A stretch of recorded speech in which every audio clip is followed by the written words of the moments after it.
सोम शनिश्चर पूरब न चालू, मंगल बुध उत्तर दिश कालू। तो ये बताए गए हैं कि किन दिशाओं में किस दिनों की यात्रा निषेध है।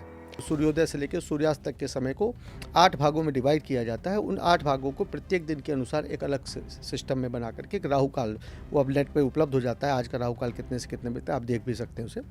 राहु काल को भी यात्राओं के लिए निषिद्ध माना गया कि आजकल यात्राएं कितनी कष्टप्रद होती जा रही हैं, जबकि सुविधाएं बढ़ गई हैं। पहले सुविधाएं इतनी नहीं थी, तब भी यात्राएं इतनी कष्टप्रद नहीं हुआ करती थी। आजकल की यात्राएं ज़्यादा कष्टप्रद हो रही हैं। लोग कितनी प्रॉब्लम्स में यात्रा कर रहे हैं, आप देखिए। घंटों लोग परेशान होकर जहाँ पहुँचते हैं वहाँ इरिटेट से पहुँचते हैं।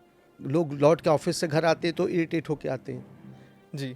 कहीं जा रहे होते हैं तो इरिटेट होते हैं। और इसका उदाहरण है, आप आए दिन रोड पे लोगों को आपस में लड़ाई झगड़ा करते देख सकते हैं। सत्य है कि आपको सोमवार को पूरब की यात्रा नहीं करनी है, शनिवार को नहीं करनी है। उत्तर जा रहे हैं तो उस दिन मंगलवार को मत जाइए, ये तय है। संगच्छद्दम संवदद्दम संवो मनासी जानतम, वेद कहता है कि हम साथ साथ गाएं, साथ साथ जिएं, साथ साथ घूमें, जाएं आएँ। संगच्छद्दम, आप सोमवार को निकल रहे हैं तो कहा जाता है कि यदि कोई दूसरा व्यक्ति दर्पण दिखा दे। उसमें भी मैं आपको बताऊं कि यदि कोई स्त्री जाति का हो, आपके घर की बेटी हो, पत्नी हो, बहन हो, माँ हो, वो यदि आपको दर्पण दिखाए तो आप यात्रा शुभ हो जाती है। रविवार को निकल रहे हैं तो एक पान भगवान को चढ़ा करके अर्पित करके वो पान खा करके निकले तो कोई कष्ट नहीं आएगा। मंगलवार को निकल रहे हैं तो गुड़ का सेवन कर लें। मान लीजिए मेरा शनि बहुत उत्तम है और मेरे ऊपर इस समय शनि की दशा चल रही है, तो मैं उन्नति करूँगा। आपने मुझे उपचार बता दिए, सब नष्ट कर दिया, मैंने उसको शांत कर दिया, तो मैं कहाँ से आगे बढ़ूँगा। नमस्कार दोस्तों, मैं हूं मुकेश और ट्रैवल जुनून के इस खास प्लेटफॉर्म पे आप सभी का स्वागत करता हूं। आज मैं एक ऐसी यात्रा लेकर आया हूं आप सभी के लिए जो आपके और हमारे जीवन को बदल सकती है। ट्रैवल करते हुए मेरी मुलाकात हुई प्रभु वत्स जी से और इन्होंने अपना कीमती समय हमें दिया है और इन्होंने इस मुलाकात के दौरान एक अलग तरह की यात्रा से मेरा परिचय कराया है। सवाल ये है कि क्या ट्रैवल सिर्फ लोकेशन का चेंज है, एक शहर से दूसरे शहर, एक फ़्लाइट से दूसरी फ़्लाइट, या फिर ये सच में एक इनर अपडेट भी है। जैसे हम अपने फ़ोन का सॉफ्टवेयर अपडेट करते हैं, वैसे ही आत्मा के वर्जन का अपग्रेड भी है ये। आज की जनरेशन ट्रैवल करती है, वीकेंड ट्रिप करती है, सोलो ट्रिप प्लान करती है, बाइक राइड करती है, इंटरनेशनल व्लॉग बनाती है, इंस्टा रील्स भी शेयर करती है। लोकेशन ऑन होता है, कैमरा ऑन होता है और माइंड भी ऑन हो जाता है। लेकिन एक सवाल, क्या कभी आपने खुद से पूछा है, इतनी यात्राओं के बाद भी क्या भीतर कुछ बदल पाया या सिर्फ फ़ोटो गैलरीज ही भर पाई? भारत की धरती पर यात्रा हमेशा से ट्रिप नहीं रही, ये ट्रांसफॉर्मेशन भी रही है। चार धाम की यात्रा हो, काशी विश्वनाथ मंदिर की आध्यात्मिक धारा हो या दक्षिण में रामेश्वरम की तपस्थली हो, यहाँ यात्रा का अर्थ था चेतना का विस्तार। लेकिन आज का हमारा पॉडकास्ट कई सवालों से जुड़ा हुआ है। क्या सच में यात्रा के लिए दिशाएं मायने रखती हैं? क्या सच में ग्रह नक्षत्र यात्रा को प्रभावित करते हैं? क्या राहु केतु, शनि की 7.5 या अमावस्या पूर्णिमा हमारी ट्रिप की ऊर्जा को बदल सकते हैं, या ये सब केवल परंपरागत मान्यताएं भर हैं? तो इन्हीं सब सवालों के जवाब जानने के लिए आइए शुरू करते हैं इस स्पेशल पॉडकास्ट को।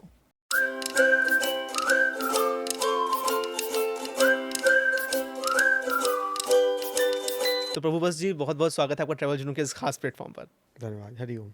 सबसे पहला सवाल आपसे ये है कि जो यात्राएं होती हैं, क्या उनका कोई आध्यात्मिक प्रभाव होता है या नहीं होता है? बिल्कुल, यदि आप इतिहास पे नज़र डालें तो आप देखेंगे बहुत सारे लोगों की जीवनी पढ़ें यदि आप, तो उसमें देखेंगे बहुत सारे लोगों का जीवन जो है एक यात्रा के बाद ही बदला। ठीक है, किसी को भी अपने स्थान पर कोई बहुत चीज़ प्राप्त हो गई हो, ऐसा मैंने तो अनुभव नहीं किया। शायद आपने किया हो, लेकिन मुझे नहीं। इतिहास में यदि आप जाएँ, चाहे वो बुद्ध हों, ठीक, चाहे स्वामी विवेकानंद हों, चाहे कोई हो, हमारे एक बहुत बड़े हिंदी के लेखक थे राहुल सांस्कृतायन जी बिल्कुल। अधातो घुमक्कड़ जिज्ञासा। तो यात्राएं जो होती हैं, स्थान, देखिए देश काल और परिस्थिति, ये 3 चीज़ें आप पर बहुत असर डालती हैं। एक विशेष देश की प्राणी अलग तरीके के होते हैं, एक विशेष देश के पौधे अलग तरीके के होते हैं। तो देश काल और परिस्थिति का बड़ा असर पड़ता है। इसलिए जब आप इन चीज़ों को बदलते हैं ना, जब आप आगे जाते हैं, कहीं और किसी जगह पर पहुंचते हैं, तो जब आपका देश बदलता है, परिस्थितियां बदलती हैं, तो उसको वो जो है हमारे शरीर पर एक असर डालती है, जिसका असर हमारे मस्तिष्क पे पड़ता है। तो कभी कभी कुछ चीज़ें रिकॉल कर ले जाते हैं, वो उन स्थान से संबंधित होती हैं, तभी होंगी। आप ये सोचें कि यहाँ बैठ करके हम हिमालय की कोई चीज़ प्राप्त कर लेंगे, नहीं हो सकता।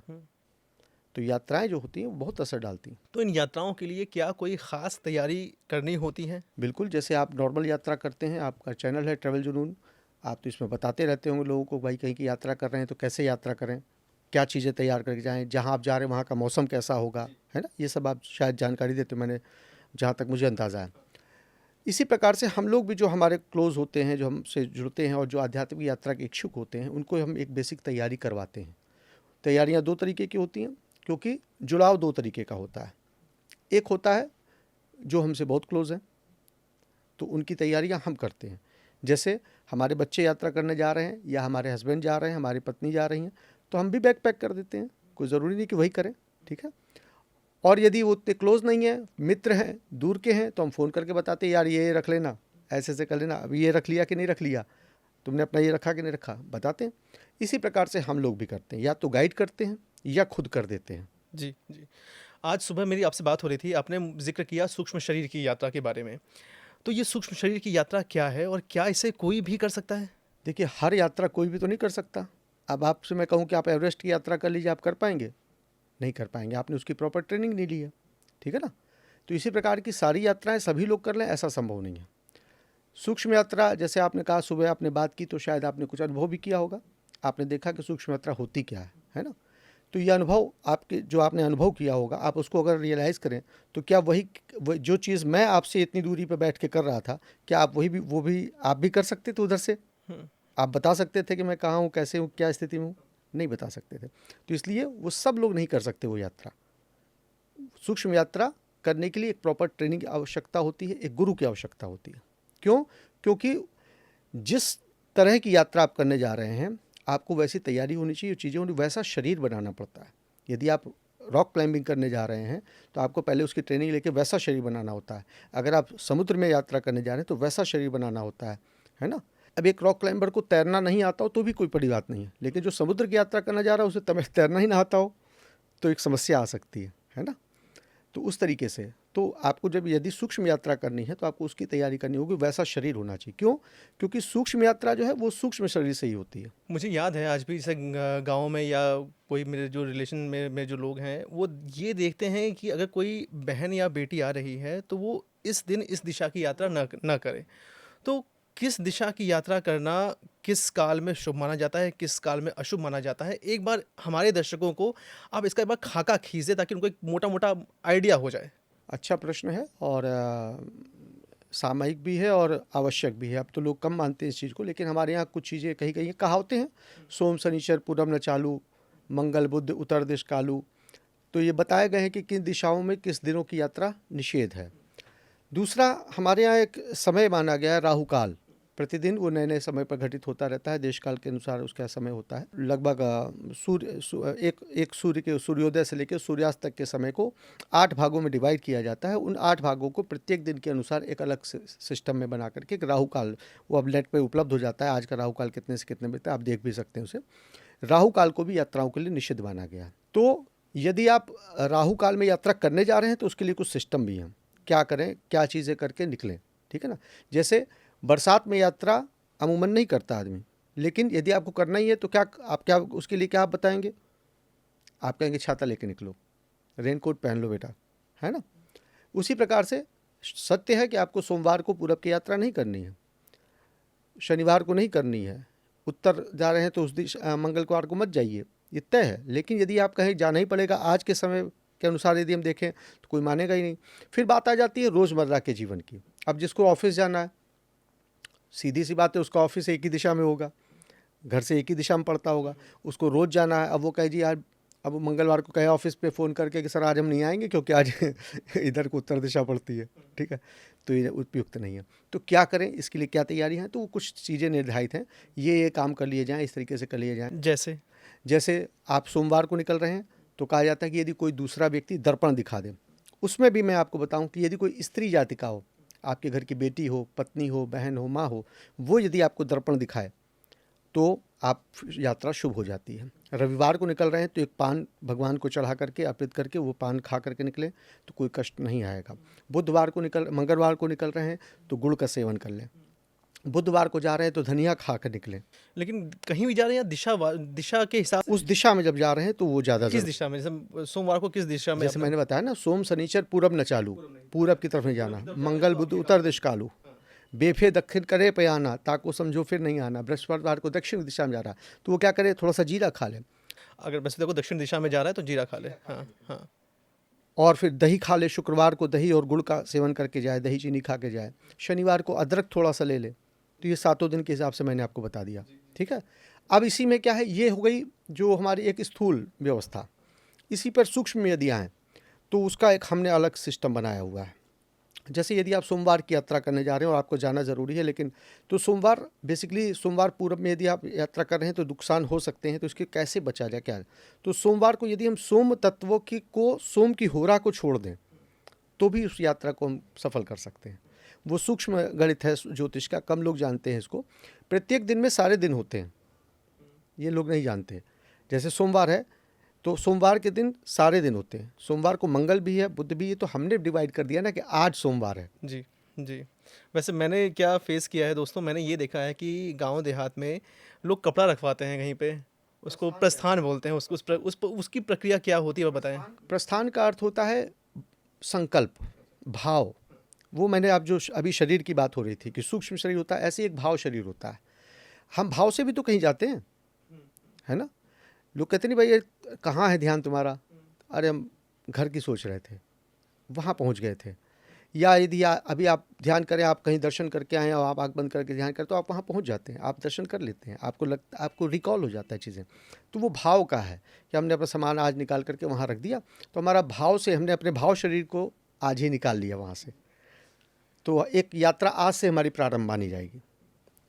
और ये तो वो बातें हुई, वो नियम हुए जिसके बारे में आपने बताया, लेकिन शहर की लाइफस्टाइल ऐसी है कि हर कोई इन नियमों का पालन नहीं कर सकता। और जो लोग नहीं कर सकते वो अक्सर किस प्रॉब्लम से घिर सकते हैं? देखिए, अगर जो नहीं कर रहे हैं तो वो सामने आपके दिखाई भी दे रही है कि आजकल यात्राएं कितनी कष्टप्रद होती जा रही हैं, जबकि सुविधाएं बढ़ गई हैं। पहले सुविधाएं इतनी नहीं थी, तब भी यात्राएं इतनी कष्टप्रद नहीं हुआ करती थी। आजकल की यात्राएं ज़्यादा कष्टप्रद हो रही हैं। लोग कितनी प्रॉब्लम्स में यात्रा कर रहे हैं, आप देखिए। घंटों लोग परेशान होकर जहाँ पहुँचते हैं वहाँ इरिटेट से पहुँचते हैं। लोग लौट के ऑफिस से घर आते हैं तो इरिटेट होके आते हैं। जी। कहीं जा रहे होते हैं तो इरिटेट होते हैं। और इसका उदाहरण है, आप आए दिन रोड पे लोगों को आपस में लड़ाई झगड़ा करते देख सकते हैं।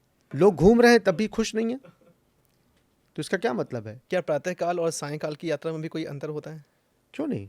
समय के अनुसार मैंने आपको पहले ही कहा कि देश काल परिस्थिति का तो हमेशा असर होता है। सायं की यात्रा अलग होती है, प्रातः की यात्रा अलग होती है। प्रातः एक नई ऊर्जा, एक नई तरीके की चीज़ें चल रही होती है। सायंकाल की यात्रा में एक अलग विविध चीज़ें हैं, उस समय हमको ध्यान रखना पड़ता है। डिपेंड इस पे करता है कि अच्छा, इस पे बहुत ज़्यादा अगर सूक्ष्म में हम जाएंगे तो चूँकि मेरा तो इस पर शोध भी रहा है, यात्रा किस प्रकार की है। आप कन्या का वर देखने यात्रा करने जा रहे हैं तो अलग यात्रा है, तब आप हमसे बात करेंगे तो हम शायद आपको दूसरी चीज़ बताएं।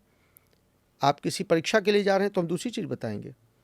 आप किसी से युद्ध करने के लिए जा रहे हैं तो हम दूसरी चीज़ बताएंगे। आप मुकदमे में जा रहे हैं तो हम दूसरी तरीके बताएंगे। यात्रा के उद्देश्य का भी तो ध्यान रखना होता है। मतलब उद्देश्य तय करता है कि दिन काल परिस्थिति के हिसाब से उसको क्या चीज़ फॉलो सब करनी है। चीज़ें, जैसे पंचांग होता क्या है, 5 चीज़ों को मिला के पंचांग बनता है। उसमें सभी प्रभावशाली है, तिथि भी प्रभावशाली है, नक्षत्र भी, वार भी, सब। आप किसी को कमतर नहीं आंक सकते। और वैसे भी मित्र देखिए, कहीं पर भी यदि आप संपूर्णता चाहते हैं या कुछ रिजल्ट चाहते हैं तो रिजल्ट के लिए सारी चीज़ें आपको देखनी होती हैं। आप किसी एक सब्जेक्ट को पढ़ के अच्छा रिजल्ट नहीं ला सकते, आपको सारे सब्जेक्ट चाहिए होते हैं ना। वैसे जब आप रिजल्ट लेना चाह रहे हैं तो फिर आपको करना होगा। आज से हज़ारों साल पहले शंकराचार्य ने एक यात्रा की थी और पूरे देश में 4 पीठ की स्थापना की, देश को जोड़ा। और एक तरह से जो हिंदुत्व है या हिंदू धर्म है उसको एक तरफ हमने पुनर्जागरण देखा उनके ज़रिए। तो वो एक दौर था और एक आज का दौर है। आज हम यात्राएं करते हैं तो उसमें आध्यात्मिक यात्राएं भी होती हैं, उसमें नॉन आध्यात्मिक यात्राएं भी होती हैं, जिसमें हम हिल स्टेशन भी जाते हैं और साथ में आध्यात्मिक यात्राएं भी कर लेते हैं। तो क्या इनमें कोई अंतर होता है या कोई अलग अलग नियम फॉलो करने देखिए, होते हैं? आदि गुरु शंकराचार्य की यदि हम बात करें तो आदि गुरु शंकराचार्य ने यात्रा का उद्देश्य जो उनका था, वही जो मैंने आपसे कहा, उद्देश्य पर मूलतः डिपेंड करता है। वो यात्राएं इसीलिए थीं कि वो हिंदुत्व को एक नया पुनर्जागरण देने के लिए आगे बढ़ रहे थे। ठीक, अब हमारी आपकी यात्राएं, इनके पीछे कोई उद्देश्य होता भी हो, कभी कभी निरुद्देश्य होती हैं। और कभी कभी क्या होता है कि हम यात्रा तो कुछ कर रहे होते हैं, उद्देश्य कुछ और हल हो रहा होता है। हम गए तो हैं ये कह करके कि हम वैष्णो देवी दर्शन करने जा रहे हैं, लेकिन हम वहाँ एंजॉय करने लगते हैं। ठीक, तो सीधी सी बात है कि ये चीज़ें असर अच्छा नहीं करेंगी, वो कहीं ना कहीं आपको नकारात्मक प्रभाव डालेंगे आपके जीवन पर। किस तरह से उसका हमें बुरा प्रभाव दिखाई दे सकता ये दोष के रूप में दिखाई देता है। आपने अपराध किया है तो उसका दंड मिलता है। जैसे आपने भाई कहीं लिखा हुआ है, मान लीजिए आप घूमने गए हैं लेकिन कहीं लिखा हुआ है प्रतिषिद्ध स्थान, या लिखा हुआ है यहाँ फ़ोटो खींचना मना है, आपने फ़ोटो खींचा तो आपको जुर्माना देना होता है ना, जबकि आपने और कुछ नहीं किया, केवल यात्रा ही तो की, लेकिन आपको जुर्माना देना पड़ जाता है। वैसे ही वो भी है, यदि आप ऐसी जगहों पर जाएंगे और गलत चीज़ें करेंगे तो आपको जुर्माना देना पड़ेगा। और एक ऐसा वर्ग भी हम स्पीड भी जो क्रिएट हो गया है, तो हमने बात की शंकराचार्य की, फिर राहुल संगीतन की बात आपने की, और तीसरा एक वर्ग क्रिएट हो गया है व्लॉगर्स का ग्रुप, जो आज व्लॉगर्स या कह लीजिए जेनजी का ग्रुप आज क्रिएट हो चुका है। और ये जेनजी का ग्रुप हर जगह ट्रैवल करता है, रिलीजियस प्लेसेस पे भी जाता है, बीचेस भी विजिट करता है, आउट ऑफ इंडिया भी जाता है। लेकिन जब हम बात करते हैं पर्टिकुलर स्पिरिचुअल यात्रा की, तो बिना श्रद्धा के अगर हम कहीं जाते हैं, हम उसको सिर्फ एक ट्रैवल का पर्पस दें, तो क्या उसका फल मिलता है हमें? नहीं मिलेगा। आप किसी मंदिर को अगर उसकी वास्तुकला के अनुसार देखने जा रहे हैं, जैसे बहुत सारे हमारे फॉरेन के जो मित्र होते हैं वो आते हैं यहाँ पर, तो वो वास्तु के हिसाब से देखते हैं, वो उनमें वो भाव नहीं होता है। वो रामेश्वरम को शिव के रूप में नहीं देखने जा रहे हैं, वो ये देखने जा रहे हैं इतना पुराना इमारत है, ठीक है, उसकी वास्तुकला कैसी है, ये पत्थर कौन से थे, तो वो उस चीज़ को प्राप्त करेंगे, उसकी जानकारी प्राप्त कर लेंगे। उनको वो चीज़ नहीं प्राप्त होगी। जाकी रही भावना जैसी, रघुमूरत देखी तिन तैसी। आप मुझ में जिस स्वरूप को देखेंगे आप वही स्वरूप, उसी का फल प्राप्त करेंगे। यदि आप मुझ में एक गुरु स्वरूप देखेंगे तो आप शिष्य का जो फल प्राप्त होते वो होंगे। आप मुझे एक पिता के स्वरूप में देखेंगे तो उसमें प्राप्त करेंगे। आप मुझे एक क्लाइंट के रूप में देखेंगे तो क्लाइंट की चीज़ें प्राप्त करेंगे। कल हमारी बातचीत हुई थी, आपने एक एग्जांपल दिया था मुझे कि अगर कोई बिहार से आ गया गुजरात में, वो कामयाब हो गया उद्योगपति, तो बिहार में कामयाब क्यों नहीं हुआ? तो भारत जैसे देश में जो इतना बड़ा राष्ट्र है और आबादी भी बहुत ज़्यादा है, तो भारत जैसे राष्ट्र में कौन सी दिशा को आप सबसे महत्वपूर्ण कहेंगे? आप अगर मुझे कैटेगरी वाइज बता दें कि छात्रों के लिए कौन सी दिशा महत्वपूर्ण होती है, कारोबारियों के लिए कौन सी दिशा महत्वपूर्ण है, तो बेहतर रहेगा। मैं इन सब चीज़ों का विरोधी हूँ, ठीक है। ज्योतिष एक स्थूल का कोई विषय नहीं है। यहाँ तक कि मैं कभी भी किसी भी चैनल पर कहीं पर भी राशिफल इसीलिए नहीं बताता, ना किसी मैगजीन या किसी में राशिफल देता हूँ। ये ऐसा नहीं है कि जी इस राशि के लोगों के साथ ऐसा होगा। यदि आप देखें तो मुझे लगता है इस विश्व की आबादी 8-9 अरब के करीब होगी। एक राशि के हिस्से में लगभग 70-80 लाख लोग आते हैं, 70-80 करोड़ लोग आते हैं, ठीक है। तो एक दिन क्या सारे 80 करोड़ लोगों का भाग्य एक जैसा हो सकता है? क्या ये संभव है? आप खुद सोच के बताइए, ऐसा संभव है क्या? नहीं संभव है। फिर कैसे लोग मान लेते हैं कि राशि फल है, ये सब चीज़ें हैं? ऐसा नहीं। ज्योतिष जैसे बीमारी कोई एक बड़ी चीज़ नहीं होती है, पर्टिकुलर व्यक्ति की अपनी चीज़ होती है ना। वैसे ज्योतिष, आपकी ज्योतिष अलग है, मेरे लिए अलग है। मैं विद्यार्थी हूँ तो मैं कहाँ सफल होऊंगा ये अलग निकलेगा। आप विद्यार्थी तो आप कहाँ सफल होंगे अलग निकलेगा। आप पुराने शास्त्रों को देखें, इतिहास को देखें, चीज़ देखें, ऋषि मुनि बताते थे। उससे कहे कि तुम पहाड़ों पे जाओ, जाके वहाँ साधना करो। प्रहलाद से कहा तुम जंगल में जाके साधना करो। किसी से कहा तुम समुद्र के पास जाके करो। वो गुरु बताता था कि तुम कहाँ जाओगे तो सफल हो जाओगे। वृश्चिक राशि है, उसको अलग जगह सूट करेगी। किसी की कर्क राशि है तो जलीय स्थानों पे ज़्यादा अच्छा फ़ायदा, उसको फ़ायदा करेगी। वो मुंबई चला जाए, वहाँ पर जाके बिजनेस करे तो जल्दी ग्रो करेगा, ठीक है।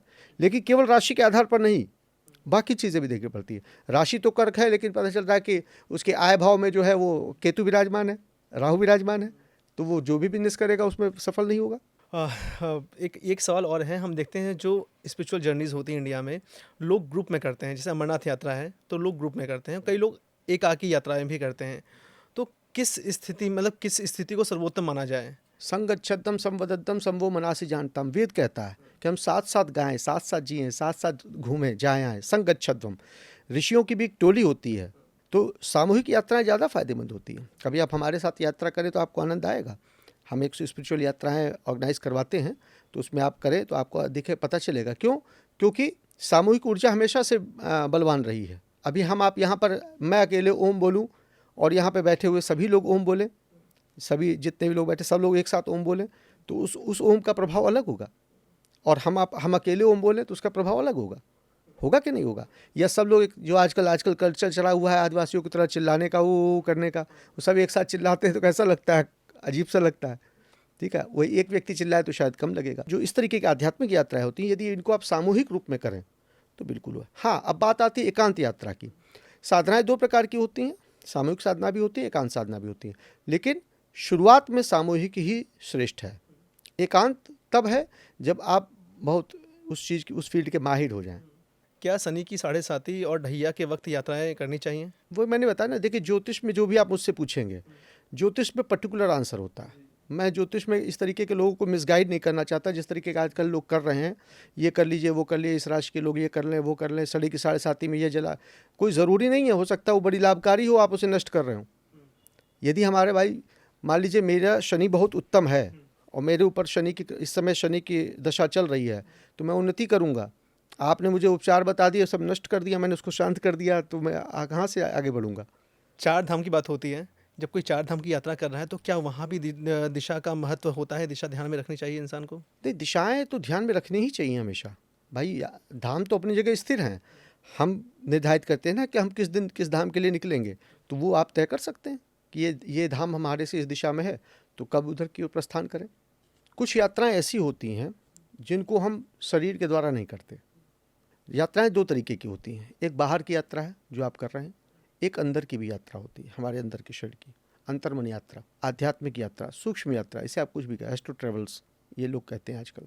ये क्या है, इस पर भी विचार किया जाना चाहिए। हम बाहर इतना घूम रहे हैं, ठीक है, अच्छी बात है, घूमिए, लेकिन अंदर भी कुछ कभी एक कोशिश करनी चाहिए कि हम अंदर को भी देखें, अंदर क्या है, हम कौन है, कहाँ से हैं। ये जो यात्रा कर रहा है ये कौन है, ये नहीं पता है। घूम तो रहे हैं, लेकिन ये जो यात्रा कर रहा है, जो जो शरीर जिसके माध्यम से यात्रा कर रहा है, ये है कौन जो शरीर को धारण करके घूम रहा है। तो उसकी यात्रा भी आवश्यक हो जाती है, जीवन में एक बार ज़रूर ट्राई करना चाहिए। अच्छा, एक बात करते हैं, जैसे मैंने बात की अभी आध्यात्मिक यात्रा की। अक्सर लोगों को ये रहता है कि आध्यात्मिक यात्रा शुरुआत कैसे करें, और हम जब शुरू करें तो हमको कैसे फील होगा कि हम क्या यात्रा सही कर रहे हैं कि नहीं कर रहे हैं, उसमें क्या क्या चीज़ें ध्यान में रखें, ये सब चीज़ें बेसिक जो जानकारीज़ हैं।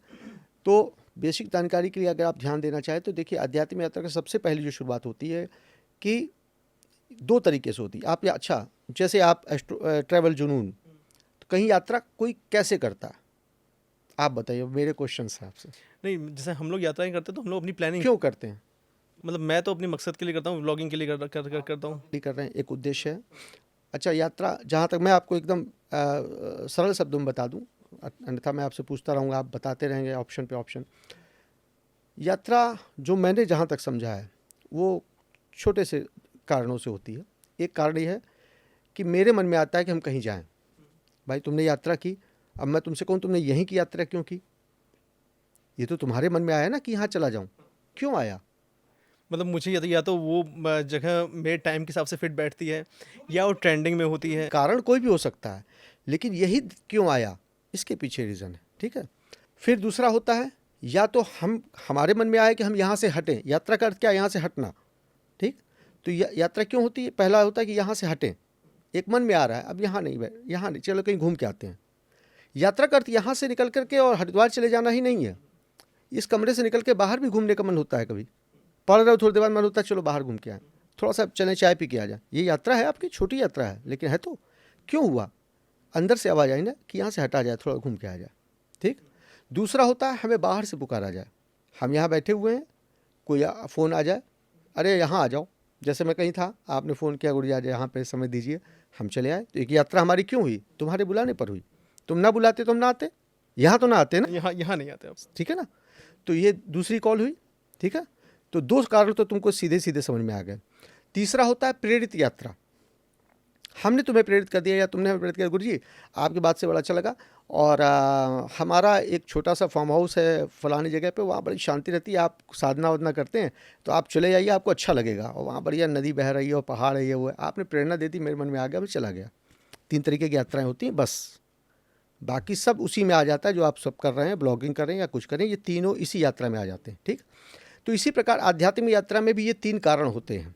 एक होता है कि यहाँ से हटने का मन, मतलब इस शरीर से आप परेशान हो, आप बेचैन से हो गए, अचानक से आप पता नहीं क्यों अनमना सा लग रहा है, कुछ अच्छा नहीं लग रहा है, मन में आता है कहीं चला जाए यार, कहीं हटे जाए, कहीं कहीं जाएँ।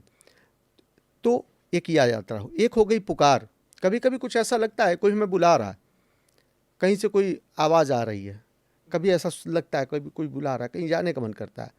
कभी आपस में आप लोग कहते हैं यार पता नहीं क्यों अब यहाँ अच्छा नहीं लग रहा, जाने का मन करता है, हटने का मन कर रहा है यहाँ से। और तीसरा है प्रेरणा।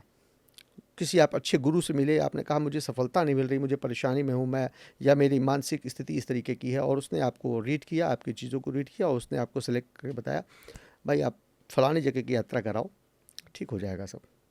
कोई उदाहरण है ऐसा आपके सामने किसी ने यात्रा ने किसी का जीवन बदल दिया हो? बहुत सारे उदाहरण, एक बुद्ध को देख लीजिए। बुद्ध भी तो अपने एक बहुत बड़े राजा के घर पैदा हुए थे, सारी सुविधाएं थी, सब कुछ पढ़ने के बाद उनको लगा कुछ पढ़ा ही नहीं, निकल गए। कहाँ निकले? यात्रा। देशाटन तो हमारे यहाँ शुरू से ही रहा, आज भी हमारे यहाँ शुरुआत होती है सन्यासी बनने की तो क्या कहा जाता है, साल भर घूमिए, केवल बिना पैसा बिना अपने नाम को बताए साल भर घूमिए। आज भी आप देखिए साधु क्या कर रहे हैं, घूम रहे हैं। सन्यासी के लिए नियम था, एक रात से ज़्यादा कहीं रुक ही नहीं सकता था। तो यात्रा ने ही जीवन बदला। जैन धर्म तो यही। आज भी देखिए सब जैनी यात्रा कर रहे हैं। तो आप जो पूछ रहे हैं, कोई एक उदाहरण दीजिए। मैं आपसे कहना चाहता हूँ, कोई एक उदाहरण दीजिए जिसने बिना यात्रा के अपने जीवन को बदल लिया हो। अगर मैं आपसे पूछ दूँ, अभी अमिताभ बच्चन कहाँ के थे, कहाँ यात्रा किए, कहाँ सफल हुए? किसी को आप लीजिए। नरेंद्र मोदी कहाँ थे, कहाँ सफल हो रहे हैं? आप कहाँ के थे, कहाँ आकर के कार्य सफल कर रहे हैं? तो ये तो मैं आपसे पूछ दूँ तो आप शायद आप आंसर न दे पाएँ कि एक भी ऐसा व्यक्ति मुझे दिखा दीजिए जो अपने स्थान पर ही सफल हो गया हो बिना यात्रा के। तो ये तो मैं आपसे पूछना चाह रहा हूँ कि इसमें कोई एक्टर है तो वो तो एक बात होगी, लेकिन अगर कोई कारोबारी है तो कुछ कोई भी सफलता जब जिसको भी जहाँ भी जब एक्सट्रीम लेवल की सफलता जिसको मिलती है, जिसको कहती है प्राप्ति हो जाना, एक अपनी छोटी सी एक जनरल स्टोर चला लेना कोई प्राप्ति नहीं हो जाता। पिताजी ने खोला, हम भी बैठने लगे, कोई बड़ी बात नहीं है।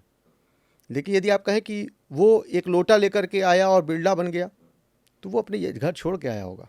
अगर किसी को अशुभ समय में यात्रा करनी पड़े, मतलब कोई ऐसी स्थिति आ जाए कि उसको अशुभ समय में यात्रा करनी पड़ रही, तो क्या करे वो? देखिए मैं तो महाकाल का पुजारी हूँ, तो महाकाल काल के से भी परे हैं। तो आप यदि महाकाल को याद करके, शिवत्व को जागृत करके, ओम शंकराय नमः ओम जप करके, महामृत्युंजय का जप करके, या उस दिनों का जो मैंने आपको भी थोड़ी देर पहले बताया, उन दिनों से संबंधित चीज़ों को, उससे संबंधित चीज़ों को करके, बीज मंत्रों का अनुपालन करते हुए, इस देश काल परिस्थिति, नक्षत्रों का ध्यान दे करके, कौन से नक्षत्र लगे हैं, इनमें क्या है, इसका ध्यान देकर यदि यात्रा करेंगे तो कोई अशुभता नहीं प्राप्त होगी। आध्यात्मिक यात्रा हमें कैसे समझ में आती है कि वो यात्रा हमारी शुरू हो चुकी है? देखिए, एक तो जो सबसे पहली जो इसमें चीज़ होती है वो होती है गुरु का होना। ठीक है, जैसे आप किसी नई जगह की यात्रा करते हैं तो गाइड करते हैं। यदि आप गाइड के साथ यात्रा करें तो वो यात्रा सहज हो जाती है और आप सब चीज़ों के बारे में जानकारी भी ले पाते हैं। ऐसे आप जाएं, शायद घूम के चले आएँ और कुछ भी ना जान पाएँ। ठीक, उसी प्रकार एक गुरु चाहिए होता है इन यात्राओं के लिए। वो आपको बताता है, उसकी फीलिंग्स, उसके अनुभव, और उसके आधार पर आप यात्रा शुरू करते हैं। दूसरा होता है आपकी खुद की जो फीलिंग्स होती हैं, तो कुछ तो अपनी अलग अलग होती हैं, ठीक है, और कुछ जो है ऐसी चीज़ें जो सबको ही हुई हैं। तो उसका वो एक डेली जब उसका डाटा लिया गया, सबने ये कहा कि हमको ऐसा ऐसा दिखा, ऐसा दिखा, ऐसा दिखा, तो उसको मान्य कर लिया गया। महाजनायन गथा सपन था, तो उनको मान्यताएं दे दी गई कि नहीं भाई, सबको ऐसा लगा तो ये होता ही होगा।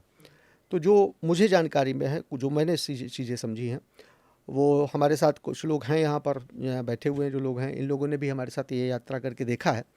तो सबसे पहली चीज़ होती है कि आप में एक अंदर से बेचैनी होगी। पहले तो आपको कुछ अच्छा नहीं लगेगा, आपको लगेगा कि हमको कहीं और जाना चाहिए, कहीं और कुछ करना चाहिए। ठीक है, एक अंदर से ऐसी चीज़ लगेगी, एग्जाइटी सी फील होगी।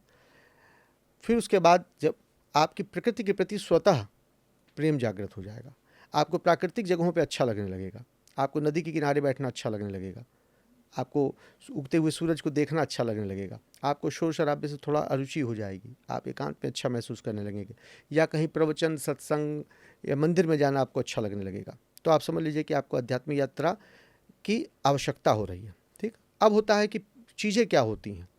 सबसे पहली स्थिति तो होती है सहज करुणा, प्रेम। बहुत सारे आपके आसपास के लोगों के प्रति आपके मन में प्रेम हो सकता है। कोई छोटे से छोटे पशु के प्रति करुणा जागृत होने लगती है। आध्यात्मिक यात्रा में ये चीज़ें पहले घटित होनी शुरू होती हैं, और फिर बाकी तो बहुत सारे सिचुएशंस आती हैं, चक्रों के जागरण होने लगते हैं। टाइम ट्रैवल के बारे में हम जिक्र सुनते हैं, तो क्या ऐसी कोई विधा है? टाइम ट्रेवल जिसे हम लोग कहते हैं, ये हमारे यहाँ प्राचीन ग्रंथों से लिया गया है।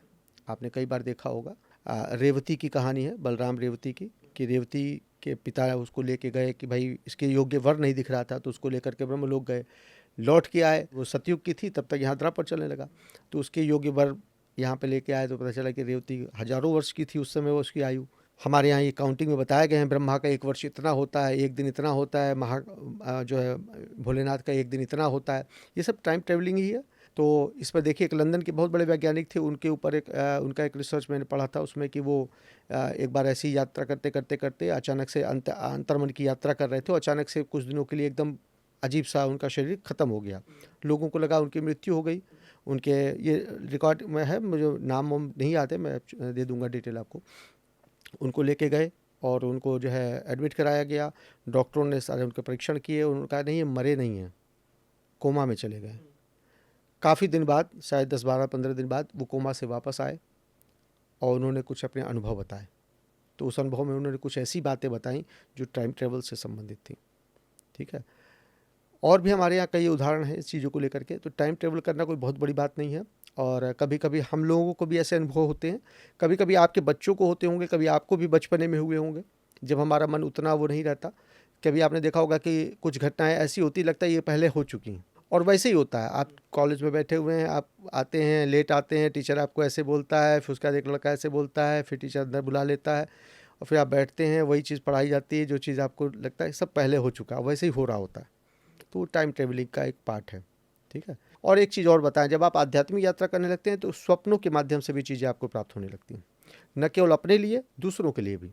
दूसरों के लिए भी आपको स्वप्न प्राप्त हो जाते हैं। शायद जो हरिश्चंद्र जी की कथा है, जिसमें उन्होंने ऋषि को सर्वस्व दान कर दिया और फिर बाद में उनको स्वतः उस चीज़ का आभास हुआ, उन्होंने कहा नहीं, ये हमने दान जो किया स्वप्न में ही किया, लेकिन मैं चूँकि सत्यवादी हूँ तो मेरे स्वप्न भी असत्य नहीं हो सकते, तो मैंने सचमुच में किया है, वो सूक्ष्म शरीर के द्वारा जाके वहाँ कर दिया, तो मैं उसका पालन करूँगा, क्योंकि मेरे ही एक पार्ट ने वो चीज़ की, मेरे ही मन ने किया।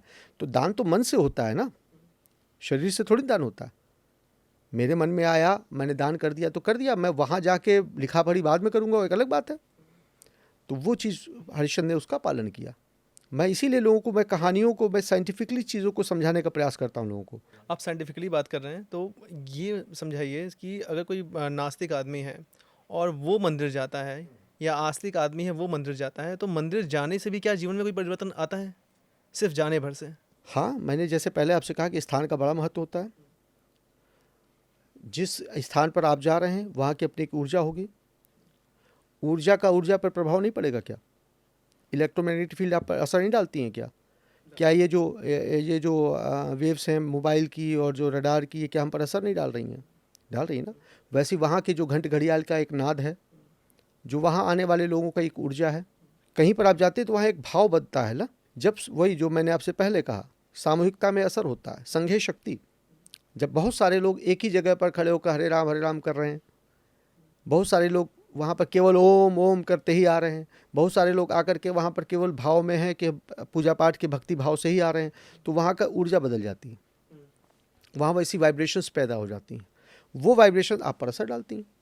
हम लोग बहुत लोगों को देखते हैं और वो लोग ऐसा मानते हैं कि मैं मंगलवार को मांस का सेवन नहीं करता हूँ, या मंगलवार को मैं मदिरा का सेवन नहीं करता हूँ, तो क्या वो सेवन ना करने से पुण्य प्राप्त होता है, या सभी दिन एक बराबर हैं? देखिए, सभी दिन एक बराबर हैं ऐसा तो नहीं कहा जा सकता, लेकिन ये भी सत्य है कि केवल एक दिन यदि आप किसी चीज़ का को नहीं लेते, ऐसी चीज़ों का जिन्हें आप गलत कहते हैं, तो मुझे नहीं लगता कि इससे कोई बहुत असर हो जाता है, क्योंकि शरीर में वो उसका तत्व वो कुछ दिनों तक रहता है। इसीलिए हमारे यहाँ लंबे उपवासों की व्यवस्था कही गई है। यदि मुझे कुछ विशेष करना होता है तो मैं स्वयं भी 4-5 दिन निराहार रह करके कार्य करता हूँ। ठीक, तो 9 दिन का तो नवरात्रि ही हमारे यहाँ है। 9 दिन आप आहार नहीं लेते हैं, तब शुद्धि प्राप्त होती, तब आप चीज़ें, ऐसा नहीं है कि वो पूजा के लिए आपने त्याग रखा, नहीं, ये पूजा की तैयारी है। लोग नहीं समझते इस चीज़ को। एकादशी को पूजा है ये नहीं है, पूजन तो द्वादशी के दिन होता है। बहुत कम लोग इस चीज़ को जानते हैं। पूजा जो है वो द्वादशी को की जाती है, एकादशी तो शुद्धिकरण का दिन है। इसलिए हम आहार नहीं लेते हैं, जल नहीं लेते हैं, एकादशी का व्रत रखते हैं कि हम द्वादशी को पूजा कर सकें। लेकिन ऐसे भी लोग हैं जो प्याज और लहसुन से भी परहेज करते हैं, तो क्यों, उसमें ऐसा क्या है प्याज और लहसुन के अंदर? देखिए, इस पर तो वैज्ञानिक विवेचनाएं भी आ चुकी हैं, सारी चीज़ें आ चुकी हैं। डिपेंड इस पर करता है आप जो चीज़ खा रहे हैं। जैसे मान लीजिए मैं हूँ, अब मैं हाईली प्रोटीन की चीज़ लूँ और दिन भर बैठ के साधना करूँ तो मुझे नुकसान कर जाएगा। मुझे ऐसी चीज़ें लेनी चाहिए जो मुझे जिसमें जो ब्रेन टॉनिक हो, ठीक है, क्योंकि मुझे मस्तिष्क से ज़्यादा काम करना है। तो इसी प्रकार से खाने पीने की चीज़ें उस पर डिपेंड करती हैं कि आप करना क्या चाहते हैं। अगर आप सात्विकता की ओर जाना चाहते हैं, आप ध्यान इत्यादि करना चाह रहे हैं, तो आपको प्याज लहसुन नुकसान कर सकता है, आपको डिस्टर्ब कर सकता है। नुकसान क्या करेगा? डिस्टर्ब। वैसे वो औषधियाँ हैं, आयुर्वेद के अनुसार वो औषधियाँ हैं, लेकिन जैसे शिलाजीत है, शिलाजीत भी एक औषधि है, लेकिन वो किसी अन्य चीज़ में ज़्यादा प्रभावशाली है। तो यदि एक व्यक्ति जिसे ब्रह्मचर्य का पालन करना है, वो अगर ऐसी चीज़ों का सेवन करे जो कि गृहस्थ के लिए हैं, तो वो नुकसान करेंगी। लेकिन तुमको जो काम करना है उसके अनुसार भोजन लेना चाहिए। प्रभु जी, जो यात्राएं हम सुनते हैं, यात्राओं का जिक्र हम सुनते हैं, उसमें ये होता है कई बार हादसे भी सुनाई देते हैं, हमें हादसे की खबरें सामने आती हैं। तो जो आध्यात्मिक यात्राएं होती हैं, क्या उनमें भी हादसा होने की संभावना होती है? हाँ, यात्रा तो यात्रा है, चाहे वो अंदर की हो या बाहर की हो। हादसे दुर्घटनाएं तो हो सकती हैं, यदि आप वो कई कारण से हो सकती हैं। प्रारब्धवश भी हो सकती हैं, आपकी तैयारी सही नहीं है उस वजह से हो सकती हैं। जहाँ जो यात्रा कर रहे हैं उसका सही समय नहीं है, जैसे आप मान लीजिए पहाड़ की यात्रा कर रहे हैं, वो भी उस समय जब तूफान आने वाला है, भारी बारिश होने वाली है, तो लैंडस्लाइड होगा तो दुर्घटनाएं हो सकती हैं। इसी प्रकार की सूक्ष्म यात्रा करने के लिए भी अपने अपने एक समय, उसकी तैयारी अगर सही समय पर नहीं की जा रही है तो दुर्घटनाएं हो जाती हैं। कुछ लोग उन्माद में चले जाते हैं, कुछ अवसाद में चले जाते हैं, कुछ पागल हो जाते हैं, अक्सर आपने सुना होगा। तो ये बहुत बड़ी बात नहीं है, ये ऐसा होता रहता है। इसीलिए तो मैंने आपसे शुरुआत में कहा कि गुरु की आवश्यकता होती है। वो आपको एक तैयारी करके देता है, वो बताएगा कब आपको शुरू करना है। आप अपने मन से कोई यात्रा नहीं शुरू कर देते। जो लोग चाहते हैं यात्रा करने और जो उनको गाइड करने वाले हैं वो बताते हैं ना कि आप कब यात्रा शुरू करेंगे, समुद्र के कब निकलना है, कब नहीं निकलना है। अब जिस दिन पता चला ज्वार भाटा आना है, उसी दिन आप समुद्र में निकल गए छोटी नाव लेकर के। लेकिन कई बार ऐसे हादसे होते हैं, हम सुनते हैं कि ज्वार भाटा आया या तूफान आया, उसमें भी कोई ज़िंदगियां बच गई और कोई ज़िंदगियां चली गई। ऐसा क्यों होता है? देखिए, वो तो एक ज्योतिषीय विषय हो जाएगा, वो तो प्रारब्ध की अलग व्याख्या हो जाएगी। उसका हमारी यात्रा की तैयारी या ना तैयारी से कोई मतलब नहीं है। वो तो फिर वहाँ एक अलग चीज़ है। ब्लेसिंग्स हैं, किसी की अभी कार्य रह गए हैं, उसकी भाग्य पर, वो प्रारब्ध पर आ जाएगा। मान लीजिए उसके भाग्य में भी आयु थी, या उसके परिवार के पास अभी इतना था, जैसे सावित्री के लिए था कि भाई सत्यवान की आयु पूर्ण हो गई, लेकिन सावित्री के भाग्य में किसी ने कह दिया तुम्हें है पति सुख, तो फिर वो उसको जागृत होना पड़ा।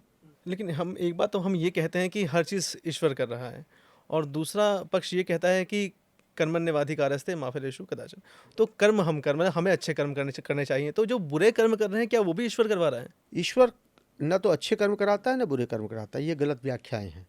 जो मैंने अपने ध्यान साधना में जो मैंने प्राप्त किया है, अपने जो तथाकथित जो हमारा एक समय रहा है, जो हमसे जुड़े लोग हैं, ये इस चीज़ को जानते हैं। मैं कभी ये नहीं कहता कि कुछ अच्छा कर्म बुरा कर्म होता है। कर्म बस होता है, अच्छा और बुरा हम उसे बनाते हैं। ठीक, एक सैनिक गोली चलाता है, एक आतंकवादी को मार देता है, अच्छा कर्म हो गया, उसके लिए मेडल मिलता है। एक व्यक्ति किसी को दूसरे को मार देता है, बुरा कर्म हो गया, फांसी की सज़ा हो जाती है। कर्म सेम है, इंटेंशन पे डिपेंड करता है। और हमारी हमने किस चीज़ को ऑथराइज कर रखा है, हमारे प्रमाणीकरण पे डिपेंड करता है। वही कर्म किसी दूसरे देश में अपराध हो जाते हैं जो हमारे देश में सम्मान के योग्य हैं। ठीक है ना? नहीं, तो करने वाला कौन है? ये विधाता करवा रहा है या इंसान ही कर रहा है? वही तो मैं बता रहा हूँ कि ये सब प्रकृति है, प्रकृति के अंतर्गत सब हैं, सारे कर्म हैं। कर्म बस होने के लिए है, अस्तित्व बस है तो है, हम हैं बस, ये प्रकृति का काम है। अच्छा बुरा वो किसी को नहीं बनाती। शेर अच्छा है, हिरन बुरा है, या हिरन अच्छा है, शेर बुरा है, ये तो हम बनाते हैं ना। हमारे हिरन के प्रति एक भाव आ जाता है तो शेर हमारे लिए बुरा हो जाता है। वही जब हम शेर को देखने जाते हैं, फोटो खींचने जाते हैं, शेर अच्छा लगने लगता है। प्रभु वत्स जी, ये बताइए कि आध्यात्मिक यात्रा करने के बाद चेतना में और शरीर में किस तरह का परिवर्तन दिखाई देता है? शरीर हमारा पंच कोशों से बना हुआ माना जाता है, जिसमें एक कोश, एक जो है सबसे ऊपर का जो है अन्नमय कोश है, इसके पीछे मनोमय कोश है, फिर सूक्ष्म भावमय कोश, कारणमय कोश, चेतनामय कोश, इस तरीके के 5 कोश माने गए हैं। इनमें जो सूक्ष्म शरीर है वहाँ तक की हम बात कर रहे हैं, उससे पीछे अभी नहीं जा रहे हैं। अंतर्यात्रा मात्र वहीं तक की चीज़ें हैं। तो जब आप इसको प्राप्त करने लगते हैं तो बहुत सारे परिवर्तन आते हैं। सबसे पहले स्वभाव में अंतर आने लगता है। आप परेशानी में भी उतने परेशान नहीं होते, कष्ट में भी उतने कष्ट अनुभव नहीं करते। जैसे आप देखते होंगे, हम ही लोगों में से बहुत सारे व्यक्ति होते हैं जो ठंड पड़ती है उन्हें ज़्यादा लगती है, हम लोग कम लग रही होती। वो हर बार अरे बहुत ठंड है, अरे ठंड के बारे कुछ नहीं हो पा रहा, गर्मी हुई तो इतने गर्मी की वजह से कुछ नहीं हो पा रहा है ना। तो क्या है, समस्या समान है लेकिन वो परेशान ज़्यादा है। ऐसे ही हमारी समस्याएं नहीं खत्म हो जाएंगी, लेकिन हम उन समस्याओं में उतने परेशान नहीं रहेंगे, उन उसी कष्टों में, उसी दुख में उतने दुखी नहीं होंगे। ठीक है ना। किसी की मृत्यु हो गई, सब लोग बराबर दुखी नहीं होते, किसी को कम होता है, किसी को ज़्यादा होता है, किसी को बिल्कुल भी नहीं होता, है ना। तो उसी प्रकार से जिनको इन यात्राओं पे जो लोग चलने लगते हैं, जब आपके अंतर यात्राएं शुरू हो जाती है, सुख शरीर जागृत होने लगता है, तो आपके स्वभाव में इस तरीके के बदलाव आने लगते हैं। दूसरा ये आता है कि आपको कुछ अंतर्मन के ज्ञान प्राप्त होने लगते हैं, आप सहज दूसरों के बारे में जानकारी लेने लगते हैं, आप ये समझ जाते हैं कि ये अच्छा है या बुरा है। क्यों? अगर ये ना हो तो हम सर्वाइव नहीं कर पाएंगे। ये क्यों है? प्रकृति के द्वारा है। जैसे जंगल में आप देखिए, प्रकृति चला रही है ना जंगल को, कोई नहीं चला रहा। यहाँ तो कानून चला रहा है, लेकिन वहाँ प्रकृति चला रही है। तो प्रकृति चला रही है, तो देखिए वही शेर कब शिकार के लिए आ रहा है और कब यूं ही जा रहा है, जानवर समझ जाते हैं। एक बार शेर गुजर रहा है तो हिरन नहीं भागता, एक बार आता है तो सब भाग जाते हैं। ठीक। तो वैसे ही आप जब आपकी अंतर यात्रा शुरू होती है तो आपको अनुभव होने लगते हैं। आप किसी को भी देख के सहज से जान सकते हैं कि इसके भाव क्या हैं, ये व्यक्ति कैसा है, नकारात्मक है, सकारात्मक है। अब यदि उसमें भी दो चीज़ें हैं, वो आपके पास आया है तो सीधी सी बात है, फिर आप उस पर काम करेंगे। तो यदि वो नकारात्मक है तो हम इसको सकारात्मक कर पाएंगे कि नहीं कर पाएंगे, ये आपको समझ में आ जाता है। और यदि नहीं आया है, केवल उससे मिलना जुलना ही हमारा है, तो हम उसी हिसाब से उसको डील करेंगे। जैसे आप किसी से मिलते हैं, किसी जानवर से मिलते हैं, किसी व्यक्ति से मिलते हैं, तो उस हिसाब से डील करते हैं। प्रकृति से बात करने लगते हैं आप, प्रकृति आपको संदेश देने लगती है, वही प्रकृति अच्छी लगने लगती है, फूल अच्छे लगने लगते हैं, पत्तियाँ अच्छी लगने लगती हैं, कृत्रिमता से दूर होने लगते हैं। ये लाइट अच्छी नहीं लगेगी, सनलाइट ज़्यादा अच्छी लगने लगेगी। तो ये सब सहज होता है। स्वप्न में अच्छे अलग तरीके के स्वप्न आने लगते हैं। आपको स्वप्न में दूसरों के प्रति पता चलने लगता है। हमारे जो बहुत क्लोज लोग हैं, तो ऐसा होता है कि मुझे आभास हो जाता है, मैं उनको फ़ोन करके बताता हूँ, वो चीज़ वही घटित होती है। जैसे अभी मैं बैठा हुआ था, जिनके यहाँ बैठा हुआ था, अचानक से मेरे मन में पता नहीं क्या आया, उनकी छुट्टी थी, मेरे मन में पता नहीं क्या आया, तो मैंने कहा कि अरे भाई अपना ऑफिस में फ़ोन लगा लो। तो कह रहे मैं सुबह से सर दर्द कर रहा, मैंने साइलेंट पे करके रख दिया, वैसे भी मेरा 2 दिन का ऑफ है, मुझे जाना ही नहीं है। मैंने कहा फ़ोन लगा के देख लो भाई, पता नहीं क्या। अचानक उन्होंने फ़ोन लगाया, उठाया, देखा तो मैसेज पे मैसेज पड़े हुए हैं, उनके बॉस के मैसेज पड़े हुए हैं कि आ जाना होगा। वो एकदम फटाफट तैयार हुए, हमारे साथ ही निकले, यहाँ छोड़ के गए, आगे निकल गए। प्रदेश का अगर हम हाल पूछे आपसे, जिस प्रदेश में हम बैठे हुए हैं अभी, उत्तर प्रदेश में, इस प्रदेश की स्थिति क्या होगी अगले 2 या 3 वर्षों में? उत्तर प्रदेश में देखिए स्थितियाँ अब इस तरीके की कुछ आ चुकी हैं कि यदि बदलाव नहीं हुआ तो बड़ी समस्या आ जाएगी। और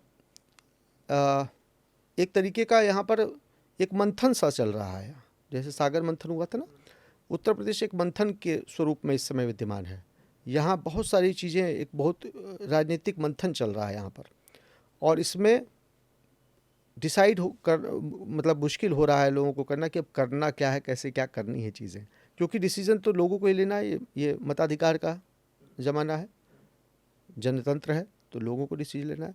तो डिसीजन लोगों के मंथन बहुत दिमाग में बहुत एक अजब सी स्थिति चल रही है। तो प्रभुवत्स जी ये बताइए कि आम आदमी के लिए वो कौन से आप टिप्स या गुण देना चाहेंगे उनको, जो वो आसानी से फॉलो कर सकें? इस भागम भाग की दुनिया में बहुत मुश्किल हो गया है, हम इतना कंटेंट आ गया है, लोग बहुत कंटेंट देख रहे हैं, बहुत कंटेंट कंज्यूम भी हो रहा है, बट फॉलो बहुत कम कर पा रहे हैं लोग। तो ऐसी चीज़ें जो लोग अपने रोज़मर्रा के काम करते हुए आसानी से फॉलो कर सकें, वो क्या है? तो ये अच्छी बात आपने पूछी, और इसके विषय में बात भी इसलिए करना चाहूँगा क्योंकि शायद कहीं ना कहीं मुझे ऐसा लगता है कि इस पे बात होनी चाहिए, लोगों तक पहुँचनी चाहिए।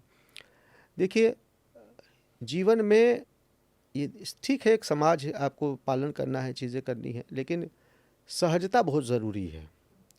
आपने अपने जीवन को असहज बना लिया है, आपने अपने जीवन को इस तरीके से कर लिया है कि कुछ भी न तो लग रहा है कि हाँ प्राप्त हो रहा है आपको, और ना आपको अनुभूत हो रहा है कि हमें कुछ प्राप्त नहीं हो रहा। समझ रहे स्थिति को? आपको मिल भी कुछ नहीं रहा है और आपको ये अनुभव भी नहीं है कि हमको कुछ नहीं मिल रहा। यानी तो उससे होगा क्या कि जब आपको लगेगा ही नहीं तो आप कभी उस प्राप्ति के लिए जाएंगे भी नहीं। जैसे आप कुछ गलत सलत खा करके, फास्ट फूड खा करके पेट भर लें तो भूख भी नहीं लगेगी। तो भूख नहीं लगेगी, पोषकता तो उस भोजन से मिलेगी नहीं, और भूख लगेगी नहीं तो आप और भोजन लेंगे नहीं, तो होगा क्या, आपको पोषण के शिकार होने लगेंगे, आपके अंदर समस्याएं आने लगेंगी। वही स्थिति यहाँ पर हो रही है। हमें प्राप्त कुछ नहीं हो रहा, लेकिन कुछ ऐसा हो जा रहा है कि हमें प्राप्त करने की इच्छा भी नहीं हो रही है, हमें उसकी आवश्यकता भी नहीं हो रही है। इस वजह से हम कुपोषित होते चले जा रहे हैं, मानसिक रूप से, आध्यात्मिक रूप से। तो ज़रूर आदमी को करनी चाहिए इस तरीके की चीज़ें, कुछ ऐसा करना चाहिए जो हमारे अंदर के लिए हो, क्योंकि अंदर से ही बाहर आ रहा है। कुछ है, शरीर तो भाई जब हम 1 वर्ष के थे तो दूसरी तरीके का शरीर था, आज एक दूसरे तरीके का शरीर है। 100 वर्ष की आयु में एक दूसरे तरीके का शरीर हो जाएगा, लेकिन हम तो वही है ना। अगर हम अपने को बदल नहीं सके आज तक, 10 वर्ष की अवस्था में भी हम अलग थे और 100 वर्ष में भी हम भी अलग हैं, शरीर बदल रहा है, हम तो वही हैं। तो उस जो व्यक्ति जो नहीं बदला, उसके लिए हमने क्या किया, उसको क्या खिलाया, उसको क्या पिलाया, इस पर ध्यान नहीं दिया हमने कभी। ठीक, तो हमें आवश्यकता इस चीज़ की है, मुझे ऐसा लगता है लोगों को इस पर विचार करना चाहिए कि थोड़ा समय, और विशेषकर संध्या का समय, वो चाहे सुबह की हो या शाम की हो, मध्याह्न की हो, रात्रि की हो, वो संध्या का समय आप अपनी इस यात्रा के लिए ज़रूर निकालें। उसमें कुछ विशेष करने की आवश्यकता नहीं है, यहाँ स्थान उतना नहीं है, वरना या कभी आप अलग पॉडकास्ट करेंगे तो मैं उसमें कुछ टिप्स, कुछ चीज़ें बता भी सकता हूँ। मेरे एक सहयोगी भी यहाँ अभिनव हैं, वो बैठे हुए हैं, तो वो भी उनको साथ में आपको दिखा भी सकता हूँ कि किस तरीके से इन चीज़ों को किया जा सकता है, और जैसे आप उन चीज़ों को करें तो कैसे यात्राएं ये कर सकते हैं आप। लेकिन सहज के लिए हम आपको एक बहुत अच्छी सी टिप्स, बहुत छोटी सी, हम आपके दर्शकों के लिए बताना चाहेंगे, जिनमें बहुत ज़्यादा कुछ भी नहीं है। रोज़ सुबह आप उठ जाइए, सुबह यदि ब्रह्म मुहूर्त में उठ सकते हैं तो सो गुड है, नहीं तो जब भी उठिए, उठने के बाद बस आप केवल मुँह धोइए और कुछ मत कीजिए। कोई पानी पीने की ज़रूरत नहीं है, कोई और कुछ करने की ज़रूरत नहीं, कुछ भी करने की ज़रूरत नहीं है। तत्काल बस आके आप मुँह ना भी धुलना चाहें तो भी अच्छा है, आप बस उठिए, उठ के बैठ जाइए। बैठने के बाद श्वास पर ध्यान ले जाइए और श्वास को नाभि के नीचे ले जाने की कोशिश करिए। नाभि से 2 अंगुल नीचे तक ले जाइए। जाए तो सीधी जाए, और जब निकले तो ऐसा निकले कि पीछे से निकल रही है, ऐसा अनुभव करें। इस क्रिया को 2 से 3 मिनट करें। उसके बाद भ्रामरी, आपने जानते ही होंगे, भ्रामरी को आप करें 3 मिनट, और फिर उसके बाद आप चुपचाप एक ध्यान मुद्रा में या किसी भी मुद्रा में बैठ जाएं और केवल श्वास के साथ, अपने श्वास के साथ जुड़ने का प्रयास करें। श्वास कैसे जा रही है, कैसे आ रही है, और जब रुक रही है तब कहाँ रुक रही है, बस इस पर 5 मिनट ये सुबह कर लें, 5 मिनट शाम को सोते समय कर लें। मुझे लगता है इतने से ही आपको काफ़ी, यात्रा की शुरुआत तो हो ही जाएगी। वो दरवाज़ा, कहीं कोई खिड़की खुलेगी जैसे कुछ दिखने लगेगा, जब कुछ दिखेगा तो उधर जाने की इच्छा भी होगी।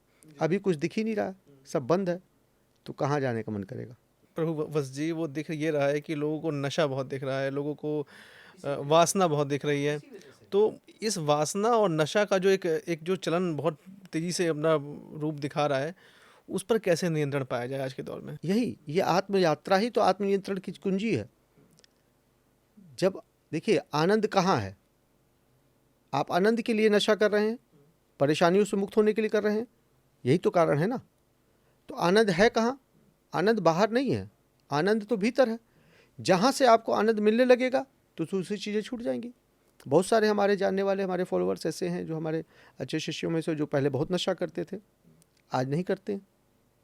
ठीक, तो क्यों? क्योंकि जब उनको वो आनंद मिलने लगा, वो चीज़ें मिलने लगी, तो बाहर से क्यों लेंगे? ठीक है ना। तो ये यात्रा इन चीज़ों पे पूर्णतः रोक लगा सकती है। मैं तो कहूँगा इनको विद्यालय स्तर पर शुरू कर देना चाहिए। तो प्रभु वत्स जी, बहुत बहुत धन्यवाद ट्रैवल जुनून को अपना कीमती वक्त देने के लिए। तो दोस्तों, ये ट्रैवलिंग से हटकर हमारा एक प्रयास था आप तक कुछ इंपॉर्टेंट इन्फॉर्मेशन पहुंचाने का, आपसे बात करने का, संवाद के सिलसिले को आगे बढ़ाने का। ट्रैवल जुनून का सफ़रनामा यूं ही चलता रहेगा। जुड़े रहें और देखते रहें ट्रैवल जुनून। धन्यवाद।